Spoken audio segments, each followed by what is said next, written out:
to share with us. Of course, you've been having a busy, as you mentioned, the Asian Cup. You're having a busy set of competitions that you're actually working on. Some of your players are also having club assignments back there, and of course they are here, and of course we're very honored to have them. I know we have some feedback coming through of us, of course, where we're having this conversation about the 2026 Women's FIFA series that will be hosted right here in the capital, Nairobi, at the Nyayo National Stadium. Let me just, if you allow me, just to read some of these comments. I'll be standing just to go see them. If you allow me to, let me just read some of them. Brand from Nairobi says, these matches are fire. I hope that is also fire in Australia. That one that looks like that. And I think the quality is top notch. Wanawake wako on another level. Wanawake are ladies for the benefit. I know your Excellency, you know that. Aisha from us says, inspiring sana. Young girls can now see what's possible. This is powerful. Of course, Mercy from Kisumu says, I'm proud of how far women's football has come. The passion is real. Wanjiku, of course, and Kevin sharing in those feedback. Coach, how Australia is ranked number 15 in the world. Top players from Everton, Chelsea, Arsenal, Roma, Melbourne, you name them, from across the world. What is that Australia has that makes these players thrive and be the top of the world? They have made the best performance in the Olympic Games. They've made the best performance in World Cup and also, of course, in other competitions. What is that of course, puts Australia up there? Yeah, look, we are a sporting nation. We love our sport. And I think, you know, we find our passion in the sport that we choose. I think culturally I like to think we punch above our weight, we say in Australia, in terms of the population and the amount of players playing compared to a lot of other countries. So I think we tend to go above and beyond, you know, having the structures and so on to develop. And I think women's football has always been one of those sports where it's highly played at a young age. Yes. And B, there are now possibilities to become a professional footballer. So, and I think, as I said before, the role models that this group or these group of athletes have given to women's sport in Australia, I think has shone a spotlight on the development of the game. And as I said, we create these top athletes that you know, have had the opportunity to play overseas and develop their trades. So I think for us, it's you know, we always aim high. We always aim high as Australian athletes, and you know, we tend to use that as a I suppose a level of resilience to you know, create good sporting organisations. And of course, before you came for this interview, Your Excellency, we were having a conversation, of course, before you came here, about how, Your Excellency, how big Australia are, not only in football, you know, I mean, in those other sports. And Australia also has hosted some of our top icons and legends in different sports, like, of course, our marathon legend, Eliud Kipchoge. So this relationship has not just started today, Your Excellency, it has always been there. And of course, for the benefit of the audience, they would like to know that it will still continue.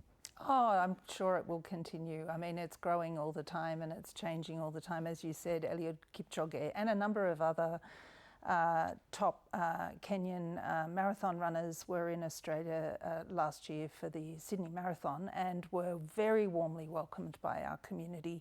They're recognised for their athleticism and their grit. Their resilience. You know, Australians really appreciate that. That's something that we have in common. But we've also had the Kenyan rugby sevens team in Australia recently. We'll be competing against each other in the Commonwealth Games. We will be competing against each other in the Olympics hosted in Australia in 2032. So, you know, all of the work that goes into the preparation for those competitions brings those athletes together.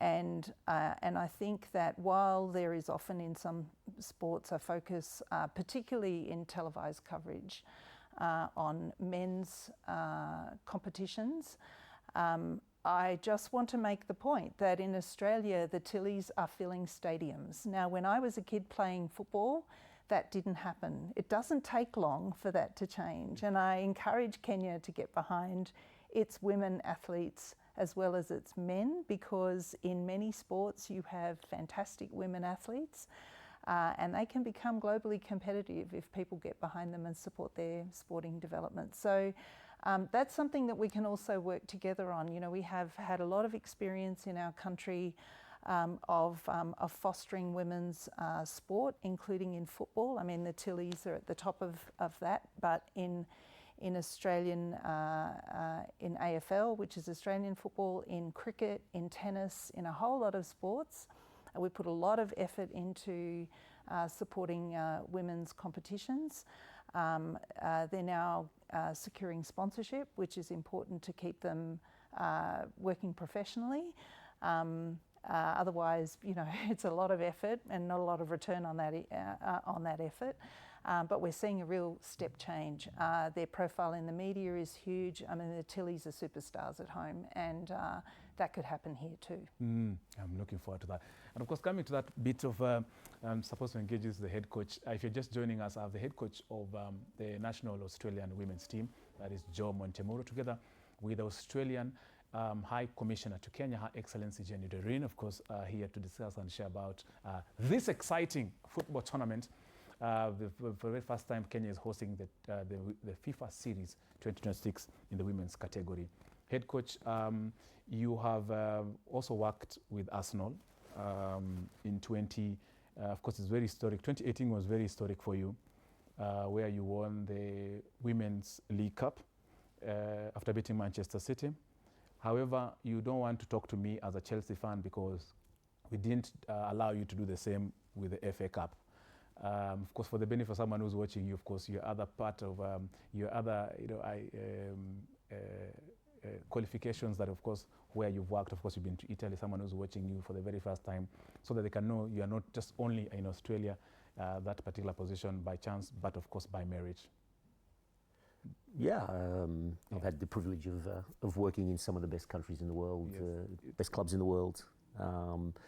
You know, it's great honour and privilege, obviously, and very, very fortunate. And yeah, and the 4 years at Arsenal were fantastic. We won the Premier League, or the WSL, and then obviously went to Juventus in Italy and had a bit of had a great time there, and then in Lyon before I took over the Matildas. So as I said, I've been very, very lucky, and you know, and had some great opportunities. Well done. Your Excellency, for the benefit of someone who has not been to